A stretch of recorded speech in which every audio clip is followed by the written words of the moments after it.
In the city of Aderonke, where roofs rusted and dreams learned patience, people said love survived on silence.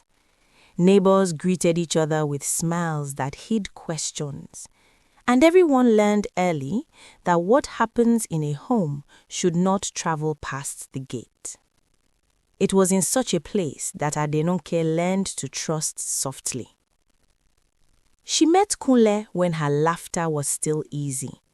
He spoke with calm authority, the kind that made people listen, and he carried himself like a man who knew where life was going. To Aderonke, that confidence felt like shelter.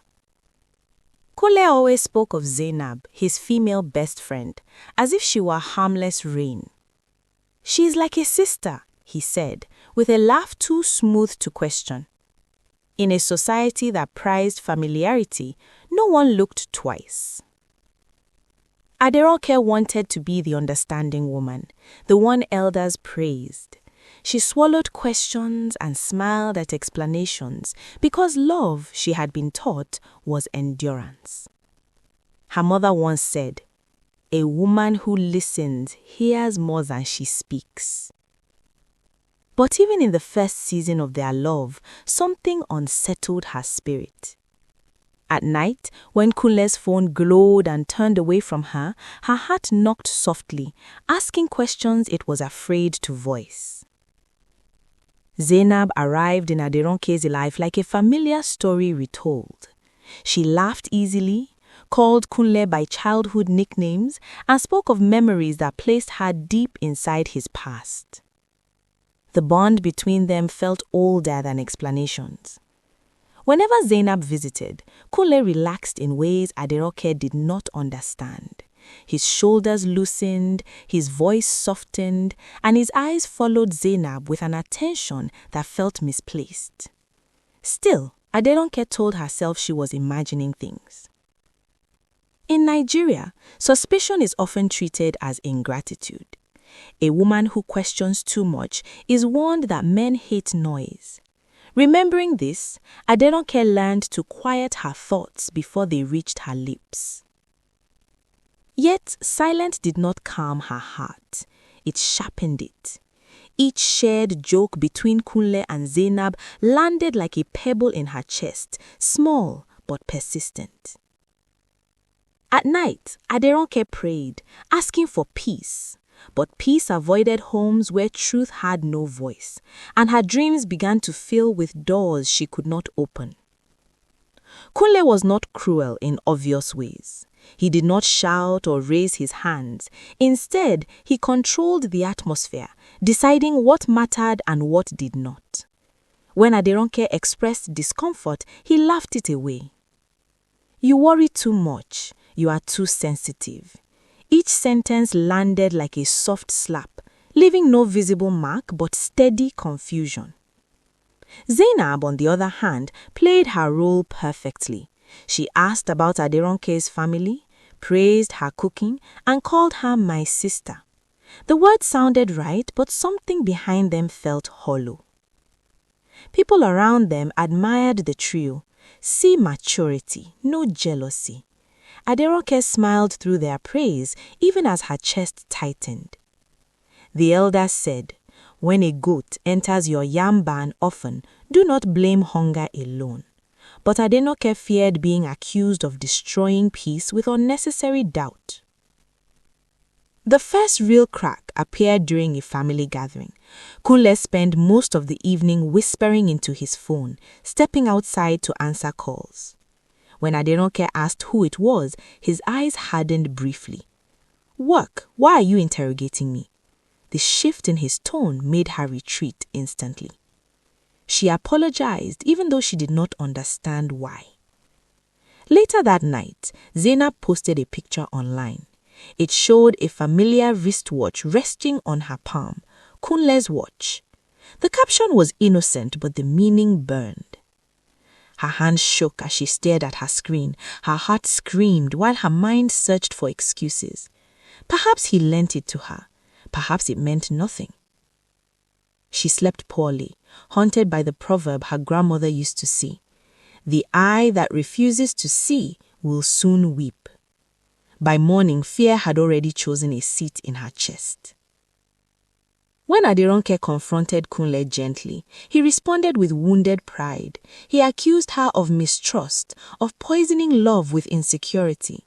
His words twisted her concern into a personal failure. Zainab is family. If you cannot handle my friendships, that is your problem. His calmness made her feel unreasonable, even foolish. After the argument, Kunle withdrew affection. He spoke less, touched less, and let silence punish her. Aderonke learned quickly that peace returned only when she apologized. Zainab remained present, supportive, and strangely informed. She offered comfort in moments when Kunle pulled away, positioning herself as the bridge Aderonke could not cross. Slowly, Aderonke began to doubt her instincts. She wondered if love truly required this kind of shrinking, this constant self-erasure to keep a man. The city continued its noise while Aderonke's world narrowed. She stopped visiting friends who asked too many questions. Kunle preferred it that way, framing isolation as protection. People talk too much. They will spoil what we have. His concern sounded like care, but it fenced her in quietly. Zainab's presence increased. She became Kunle's confidant for every disagreement, the keeper of stories Aderonke was not allowed to hear. Boundaries blurred, then vanished. At church, sermons about patience and submission echoed loudly. Aderonke bowed her head, unsure if the messages were meant to save her or silence her. Inside, a small voice persisted, whispering that love should not feel like fear, but fear had already learned her name. One evening, Aderonke overheard a conversation she was not meant to hear.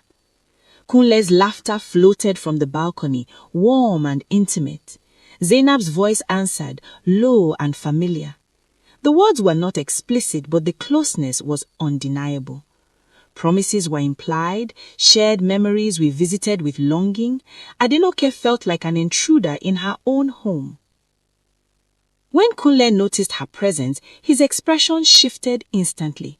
Anger replaced warmth. He accused her of spying, of disrespecting his privacy. The argument ended with her tears and his silence. He slept facing away, leaving Aderonke alone with truths that refused to stay hidden. That night, she understood that betrayal does not always announce itself loudly. Sometimes it whispers, expecting you to doubt your hearing. Zainab visited the next day with food and sympathy. She spoke softly, suggesting that Kunle was under pressure, that men needed understanding. Her words wrapped blame in kindness. Aderonke listened, exhausted. Part of her wanted to believe Zainab's reassurance. Another part recognized the danger of comfort coming from the source of pain. In Nigerian culture, women are taught to endure quietly.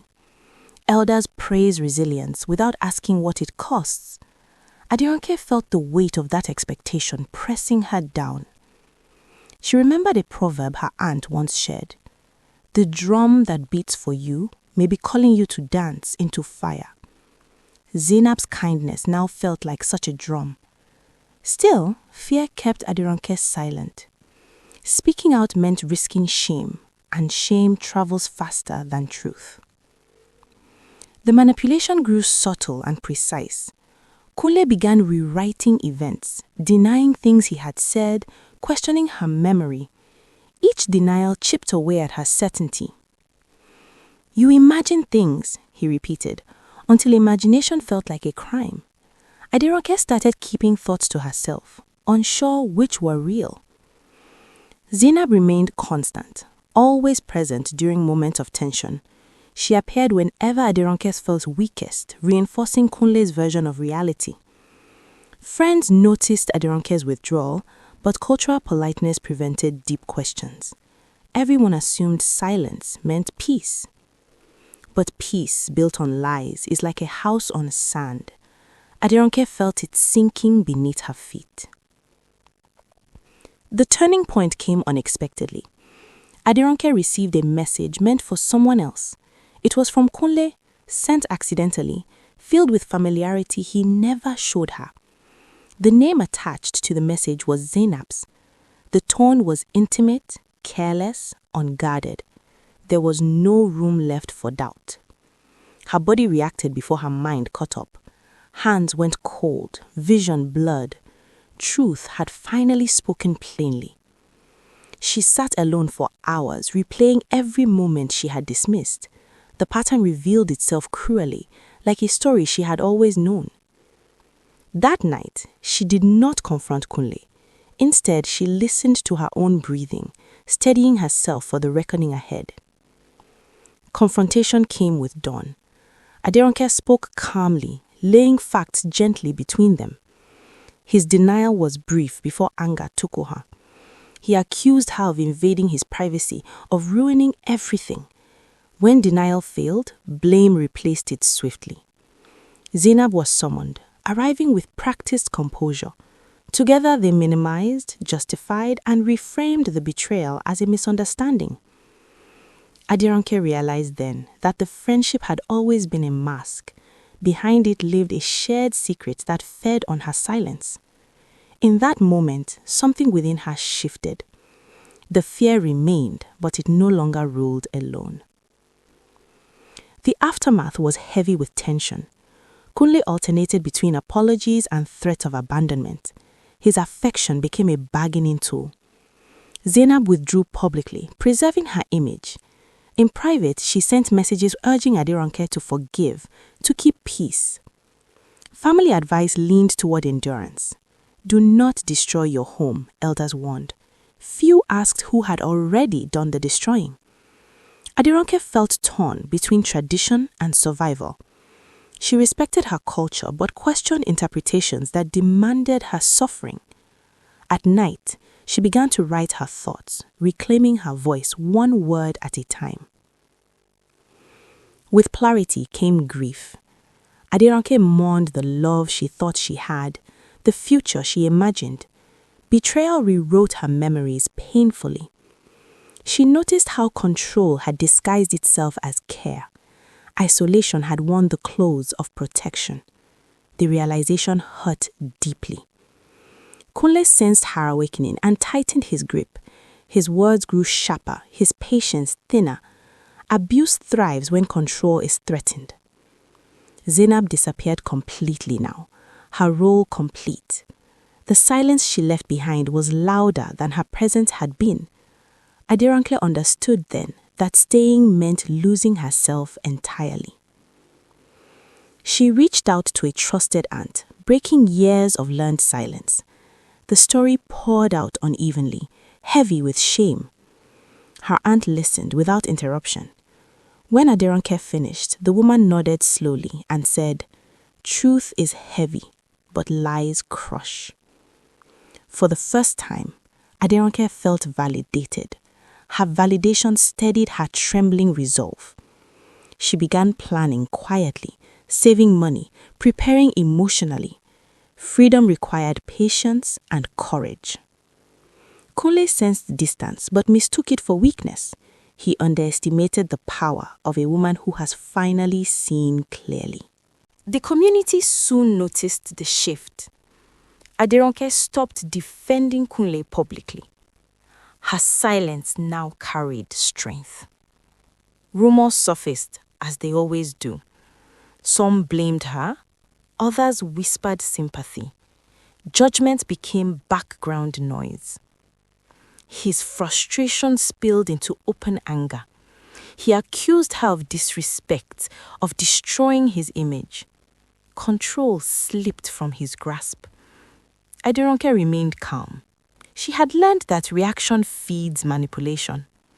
Inside, fear still whispered, but it no longer commanded her steps. When Aderonke finally left, she did so quietly. No dramatic scene announced her departure. She moved into her aunt's home carrying only essentials and resolve. each step away felt both painful and liberating. Messages shifted from rage to pleading. Promises filled her phone, but they rang hollow.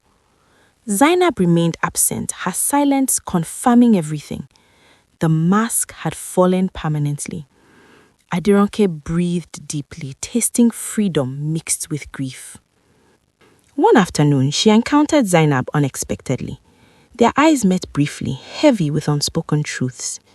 Zainab looked away first. The confidence she once wore had faded. No words passed between them. None were needed. Some conversations end in silence. Aderonke felt no triumph, only closure. Forgiveness, she realized, did not require reconciliation. She walked on, lighter than she had been in years. Kunle attempted one final meeting, requesting forgiveness. Aderonke listened politely, her boundaries firm. She spoke calmly, naming the harm without accusation. His tears did not move her. "I choose myself," she said simply. The words felt sacred. For the first time, Kunle truly heard her, but it was too late. In choosing herself, Aderonke reclaimed her power fully. Life continued, reshaped by truth. Aderonke's laughter returned, genuine and unguarded. She became more attentive to her intuition, honoring discomfort instead of dismissing it. Her story spread quietly, empowering others to question harmful norms. Elders began listening differently, some reconsidering old advice. Change arrived slowly, but it arrived. In reflecting on her journey, Aderonke recognized the cost of silence. She understood how abuse thrives where truth is unwelcome. She began mentoring younger women, sharing lessons without bitterness. Her voice, once muted, now carried wisdom. Pain had become purpose. The city remained imperfect, but her place within it felt secure. She stood as proof that survival could transform into strength. This modern folktale ends as all true ones do, with a lesson etched quietly into memory. Friendship used as disguise is still betrayal, and love built on lies demands payment in time. Silence protects abusers, not harmony. Truth may wound, but it also heals. As the elders say, no matter how long night lasts, dawn will break. And so, Aderonke walked into her dawn, whole again, leaving deception behind.